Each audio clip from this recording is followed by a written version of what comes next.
Good morning. Happy long weekend. I want to open by asking this question that I think is one that's fundamental for a lot of us. And it's this question of how do we navigate the hectic pace of life well? It seems like the longer I'm alive, the more the pace of things just keeps speeding up. And I used to think that was just a small talk thing that people said when they ran out of things to talk about, like the weather. Like, oh, it's September already. I can't believe it. Yeah, time just keeps speeding up as you get older. And I thought it was just like a thing that people say. But the longer I live, the more that I'm convinced it's true. That as you progress from one stage of life to the next, it seems like there's more responsibility, there's more things vying for your time, and the pace of day-to-day living seems to be just getting quicker all the time. And so I want to ask that question, how do we navigate that well and do so in a way that brings about our flourishing and our best? Maybe you've had a season of life that demands a little bit something extra of you. A season of your life where you sort of explore your capacity and maybe push your capacity a little bit. Sometimes we self-inflict this through signing up for like a half marathon or a 5K or taking on a home renovation. And you enter this season of life that, for whatever reason, you've decided to challenge yourself and push your capacity. I had one of these moments in college. Pastor Dave, who's our community life pastor here, he has this great spiritual gift of, we'll call it like schmoozing. Dave is really great at convincing you to be confident in doing something you probably have no business doing, right? So going into my junior year of college, Pastor Dave approached me. He's like, hey, I signed up for this sprint distance triathlon. You should do it with me. I was like, I said, Dave, I run a little bit. I like to ride my bike. I wouldn't say I knew how to swim. I knew how to prevent drowning. Okay, so covering any sort of long distance in water was not my thing unless I'm in a boat, okay? So Dave, after a while, convinced me, and in a weak moment, I signed up for this triathlon. Now, it was a sprint distance, so it means it's only a 500-yard swim, 16-mile bike, and 4-mile run, if you survive to the run. So I tell Dave, all right, let's do this. So the day of the triathlon shows up, and this is also where I was convinced that triathlon is a sport that just is made to humble you, because I've got these spandex triathlon shorts on and this vinyl swim cap that's cutting off the circulation to my brain, I'm pretty sure. And I go to line up, and I just decide I'm going to line up at the very last spot for the swim because I know how slow I am in the water. So the starting gun goes off, everybody runs into the water, I follow suit, and I'm swimming for everything I have in me. And I'm just swimming, and after a while, my arms start to burn, and my legs start to burn, and my lungs start to burn, and I thought, this is the moment. Jesus, I'm coming home. I'm not going to make it. And I look back, and I had gone like 50 yards, and I thought, I have to do this 10 times over to even survive this thing. And it's at this point, I was in the men's heat. Behind us was a women's heat that started like 10 minutes after we did. And I start seeing pink swim caps fly by me as the women's heat is now literally passing me in the water. And my parents, who came to watch my humiliation, they're standing on shore, and they told me later, they're like, did he drown? Should we, my dad's like, should I take off should I go in the water to get him? Like, what's happening? And I was so exhausted that I literally just flipped on my back and started doing the elementary backstroke. And my thought was not, hey, let's get a good time. My thought was, please don't die. Please don't die. Just one more stroke. And the problem is when you're swimming backwards, you have no idea where you're going. And so literally the only reason I survived the swim is because every 20 feet I would stop and I would catch my breath and I would have to realign myself because I would swim way out of the way because I'm swimming on my back. I have no idea where I'd go. So I would stop, catch my breath, reorient, and get back on track. And that's literally the only way that I survived that portion of the event. And I think in a lot of ways, this is an apt metaphor for how we feel in life. That sometimes life in its hectic, chaotic, frenetic pace, it pushes us to a place beyond where we feel like we can keep up. And I think for us, that God has built in this rhythm and this way of doing life where God has called us to live with these places where we stop, where we catch our breath, and where we reorient our focus. Just like I would stop swimming, catch my breath, and get back on track, there's this rhythm of life that God has called us to where we're to take a day called the Sabbath day, where we catch our breath, where we reorient and get our life back on track. Because in the hectic and chaotic pace of life, it's really easy for our priorities to get mixed up and for the way that we do life to become off track. And so I want to talk this morning about how to recover this ancient biblical practice of Sabbath. The word Sabbath comes from this Hebrew word Shabbat that literally means to cease. And it's this idea of ceasing from the normal rhythm and the normal flow of life to have this intentional, purposeful investment in resting and reflecting on who God is. The first time that we see the idea of Sabbath explicitly commanded in the Old Testament is in Exodus chapter 20, verse 8. Let me just read this to you.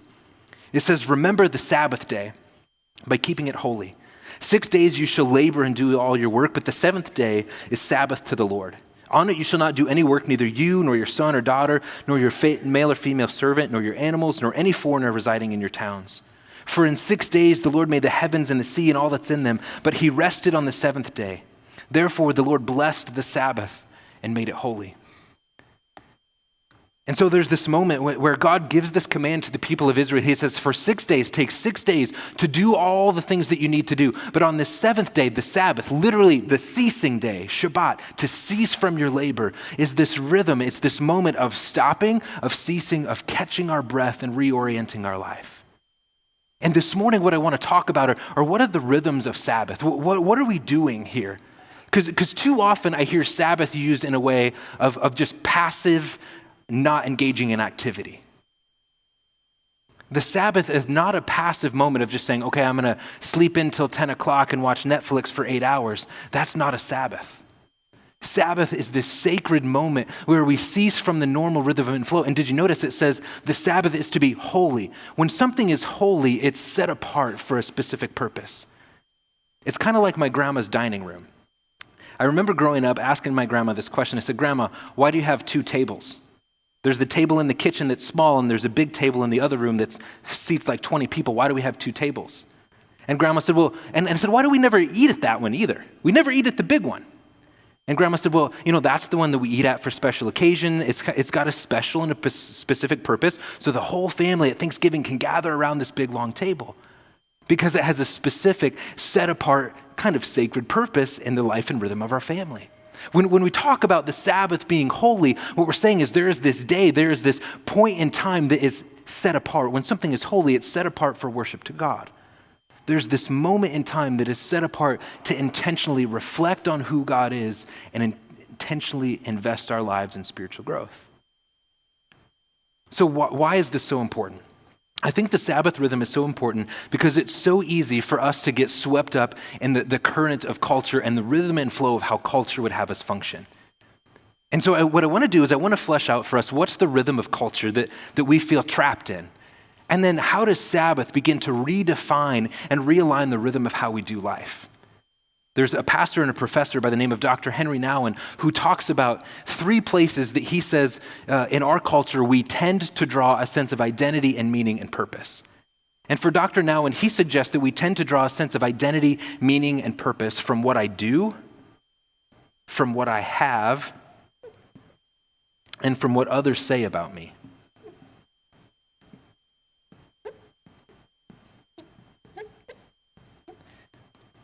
And he says in these 3 places, we have a sense, we begin to build a sense of our worth and we begin to build a sense of self-identity. And so when we think about what I do, these are the roles that we find ourselves in.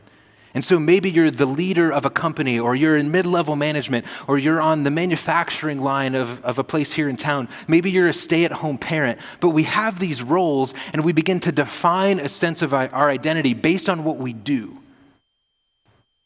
Secondly, he says in our culture, we tend to build a sense of our worth and our identity based on what we have. And here he means our material possessions. And I think, honestly, in our culture, this is one of the great scorecards of life. You can tell how you're doing and where you're at based on how big your house is and how many toys you have. And if you've got the boat and the jet ski and the Suburban to pull those things, you're probably doing okay. He says, thirdly, we tend to draw a sense of identity and meaning and purpose from what others say about us. And so our reputation and the persona that we project and the perceptions that people have of us become really important. What happens then is we spend our time and our energy in life in three key things. We become focused on what we can produce. Do I have power and influence to get things done? How productive am I? And so no matter your role, we feel like we have to justify who we are and what we do in our role. If you're the CEO, you go, well, I run the company. I make things happen. If we're a stay-at-home parent, we feel like we have to justify, well, I'm investing in my family and I've got this important role. And we always feel like in an effort in our culture to be seen as productive, we're constantly justifying what we can bring to the table. When we talk about what we have, we spend a lot of our time investing in what we possess. It's not just the acquisition of possessions, but once we have them, it's time, energy, and resources spent upkeeping them. I searched online and I found this USA Today article that said in the state of South Dakota, the average person with credit card debt carries a balance of $5,692. And I think part of what drives our debt is our attempt in our possessing of things and drawing identity and purpose from what we have. It's a keeping up with the Joneses that causes us to overextend our means because what I possess and how I possess it says something about who I am. But then we get to this place, what others say about me, and we spend a lot of our time not just producing and possessing, we spend a lot of our time performing.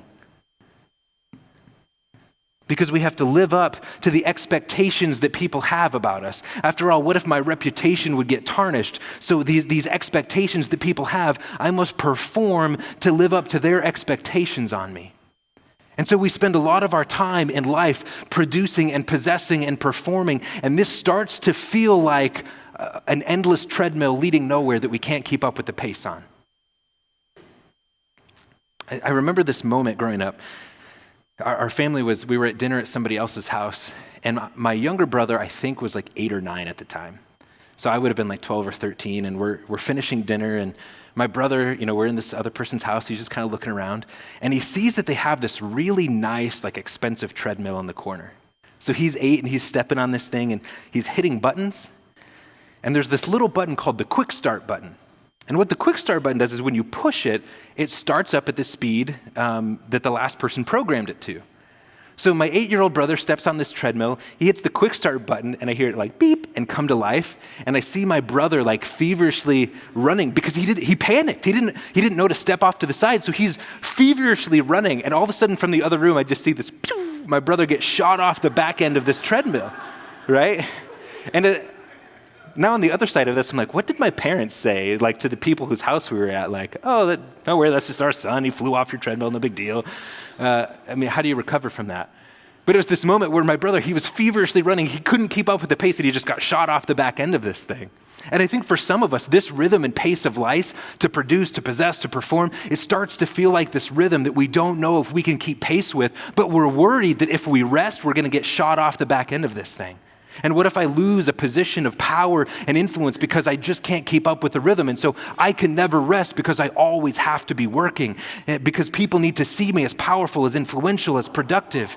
And I have to keep working so that I can possess nice things, so that I can perform to the expectations that people have of me. And these three things start to work together to become a rhythm and pace of life that we were never meant to live. And the challenge with this is that pursuing depth and meaning and purpose and significance in life, apart from God in these things, always leads to restlessness. Because the challenge is that enough is never enough. There's always somebody who's more productive than me. There's somebody who's got a fancier job title with the corner office that makes more money, that has more power and influence. There's always someone who has more material possessions than I do, and so I can never keep pace with the things that they're acquiring. And in the expectations of people, don't even get me started there. It seems like the expectations of people are always changing, and so this idea of performing to project a certain persona so people think well of me, this just gets exhausting because enough is never enough. And the people of Israel, in the story of Exodus, which, by the way, the story of Exodus is the first time we see this language of Sabbath, of Shabbat, of ceasing being spoken.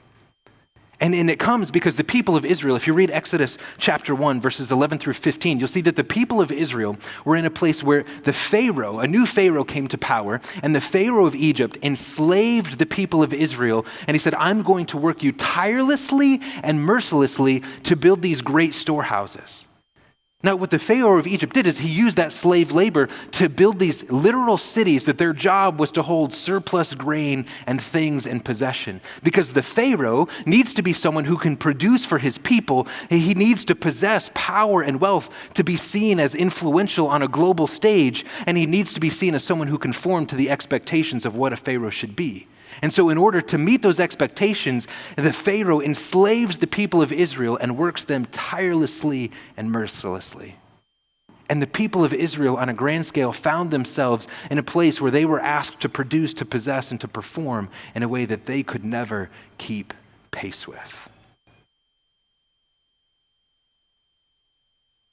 So how do we navigate this?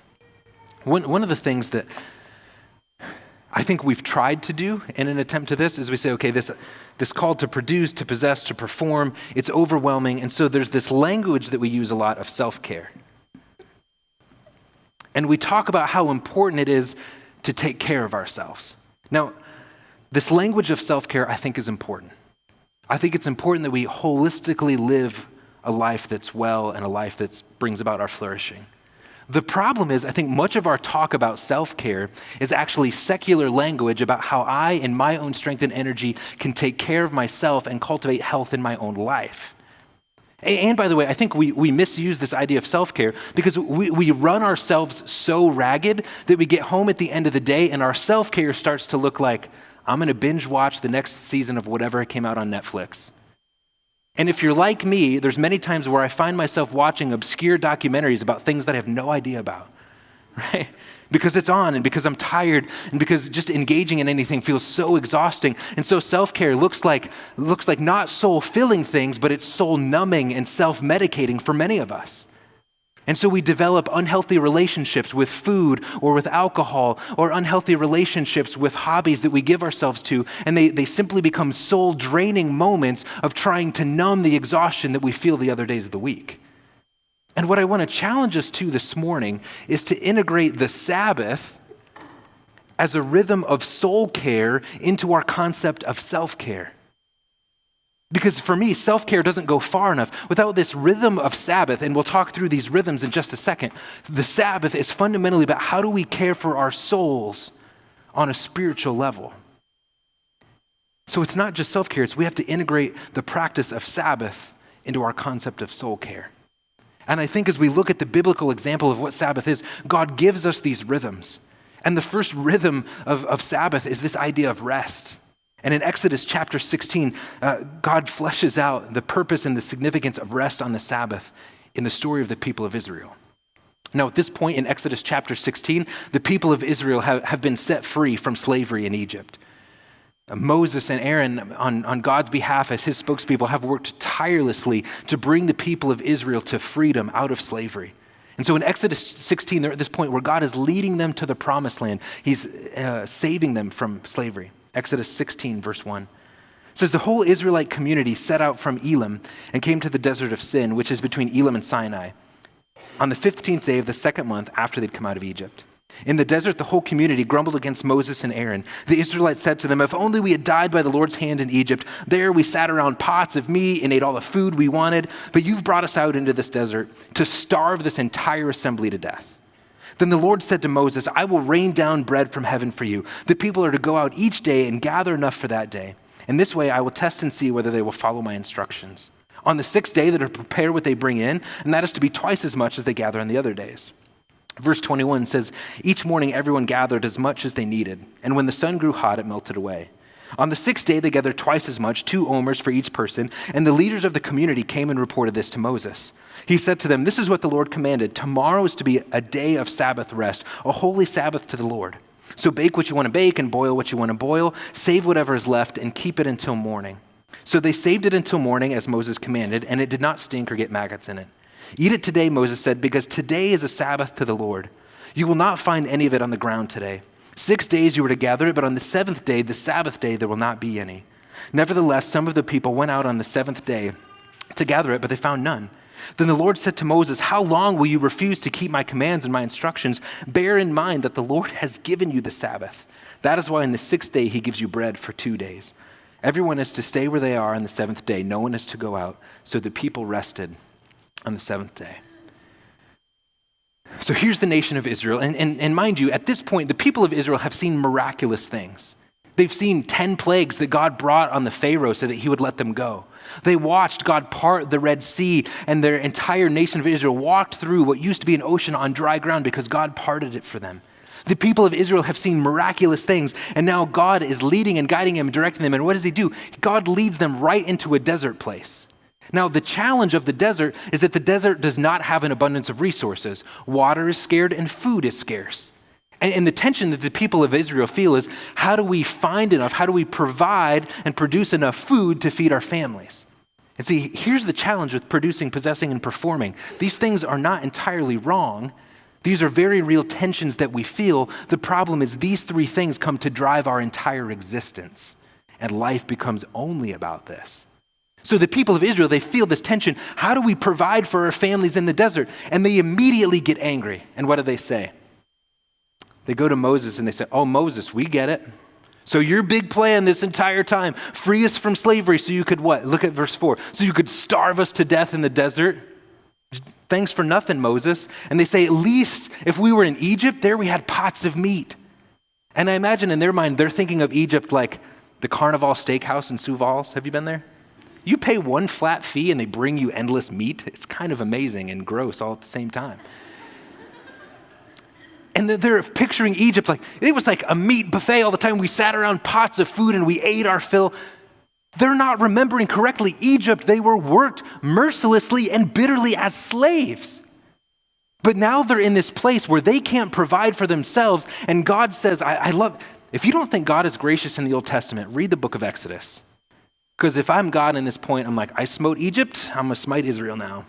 Because they think I just seriously, you're not gracious?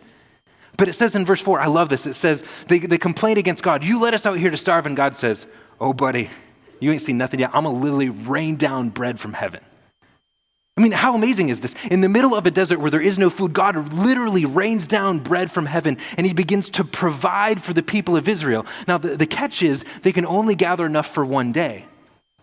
And the idea behind this is that each day God provides just enough for one day. And so every day the people wake up and have to trust, God, I trust that just today you'll provide. And then God says this, he says, but on the sixth day, I want you to gather twice as much, because on the seventh, a day of rest, nothing will be found, and you have to trust my provision. And so the rhythm of Sabbath becomes a season of rest in which we are reminded that we can trust that God will provide.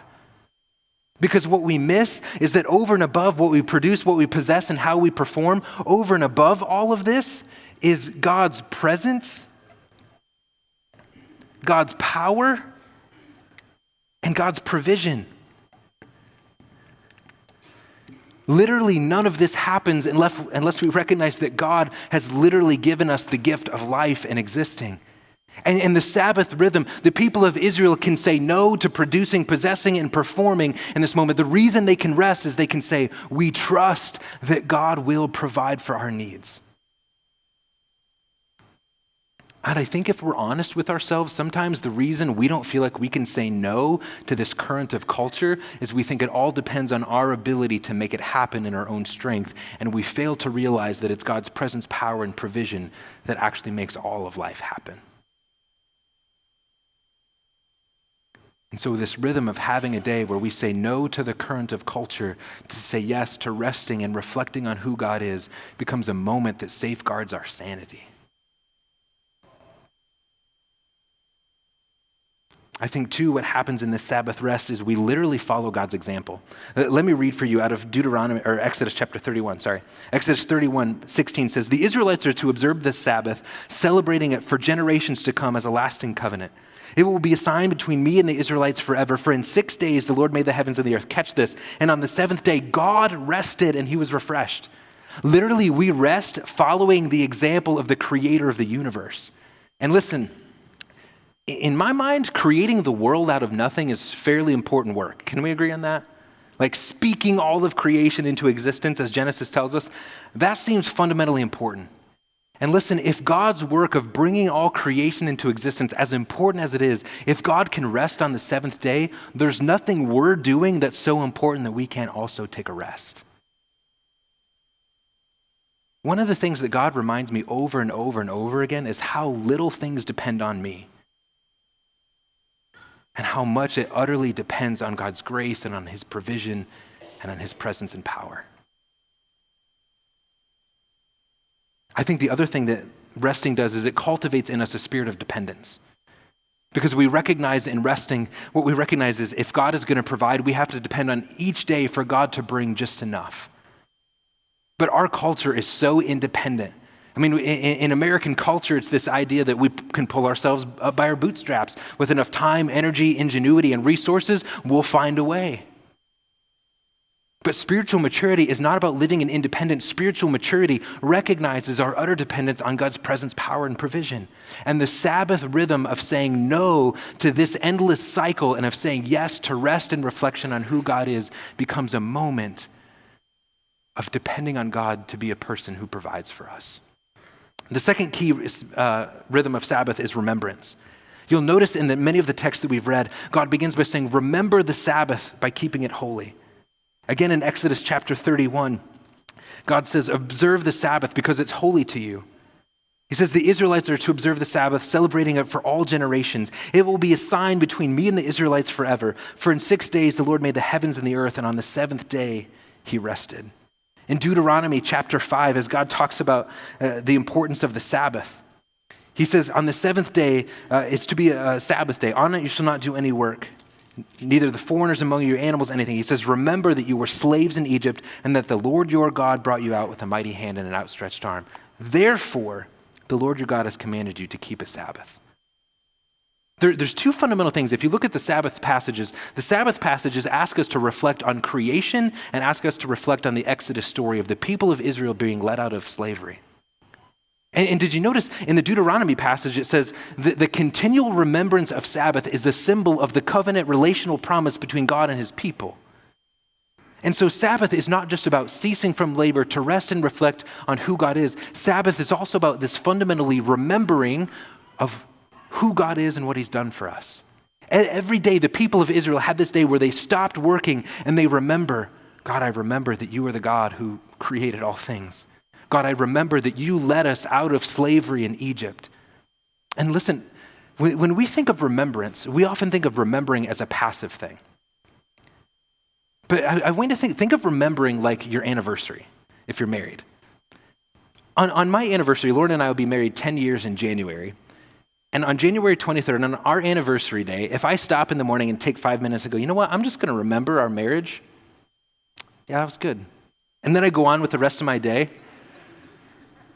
Then I'm going to have a lesson in conflict at the end of the day, right? Because the idea of an anniversary is to remember your story of life with this person that God has brought you with. But listen, remembrance is not just a cognitive process. Remembering is actively commemorating the rhythm of how we do life in that moment, what's actually happened. And so on our anniversary, Lauren and I will probably celebrate by getting a babysitter and having a date night and having time for her and I just to connect. And together in relationship, we'll actively remember and commemorate our life and story together. The rhythm of Sabbath is not just to think up here about what God has done. It's to say no to the rhythm of life, to step back and say, God, I celebrate and worship you for who you are and what you've done in our life. And so it becomes an active moment of remembrance, of reflecting on who God is and what he's done for us. And this literally reorients our life.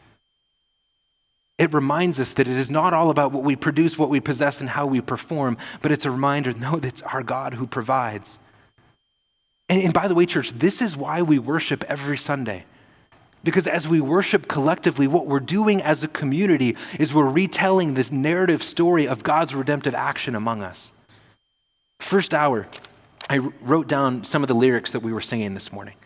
So in one of the songs, we sang this. We sang, the Lord is with me. He will not forsake me.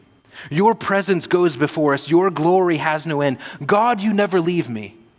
And we don't sing those because it's a catchy rhythm and because it's got a nice rhyme to it. No, we sing those because collectively what we're doing is we're remembering and commemorating as a community God's saving and redemptive purpose on our behalf.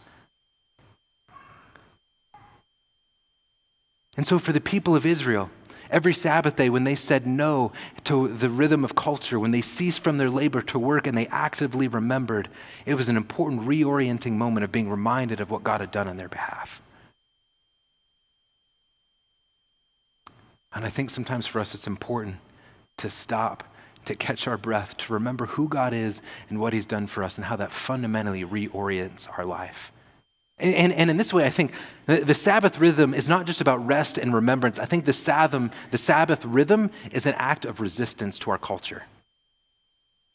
Because the Sabbath rhythm in ceasing from our labor, the Sabbath rhythm in remembering who God is and what he's done for us, the Sabbath rhythm says no to this process. The Sabbath rhythm says, I am more than what I produce, I am more than what I possess, and I am more than how I perform. The Sabbath rhythm says, I recognize that I live and have my existence in the hands of a loving God who is my Father and who provides for me and who is all powerful and a good God in whom I can trust my life. And it's an incredibly important moment of saying, this is not the totality of our existence. And Sabbath says, I am more than what I produce, more than what I possess, and more than how I perform. And apart from that, it's so easy to get sucked into this that life becomes all about it. The other thing that you'll find in the Sabbath texts is this rhythm of not just rest and remembrance and resistance, but one of relational gathering.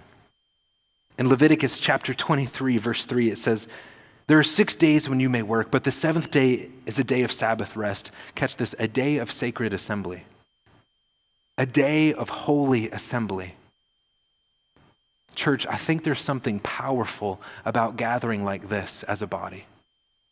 For one, we encourage one another. For one, as we worship, we collectively retell the story of God's redemptive purpose on our life. And this becomes an anchoring moment where we look and we see around us the community of Christ followers, of people who have experienced God's goodness. And it becomes this encouraging moment, this anchoring moment in our life that keeps us oriented in the right direction.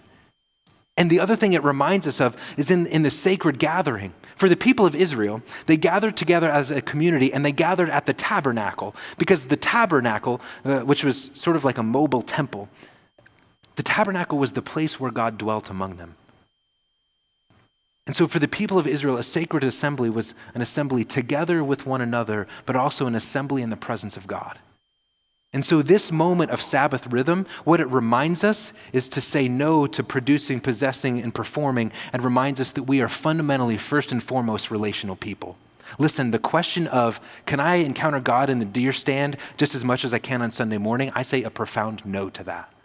Because I need the community of believers that becomes a sacred assembly empowered by God's power and presence in a sacred way in this moment.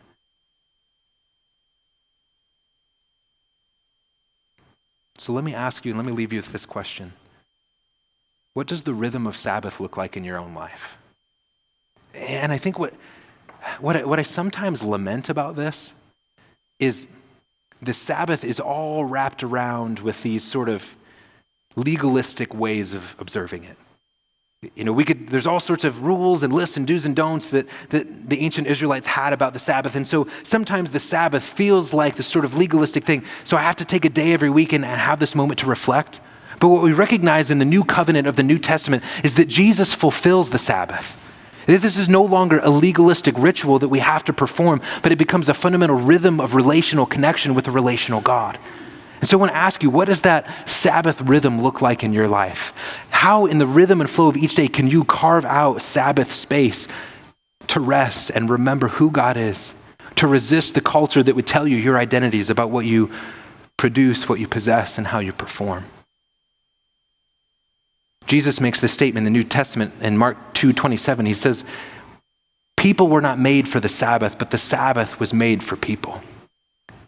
In Exodus chapter 16, we're reminded, it says, God gave you the Sabbath. And this idea is that Sabbath rhythm is a gift of God's grace. And listen, church, Sabbath is so important because our sanity and well-being hangs in the balance. Every day, culture is pushing us in a direction to live based on what we produce, possess, and perform, and that is not how God designed or created us to live. It is first and foremost with relationship with him and relationship with one another, and the rhythm of Sabbath reorients us in that direction. So reflect on that this week. What does that look like for you? Would you pray with me? Father, I thank you for this opportunity this morning to gather as your people and to reflect on the truth and the beauty of your word.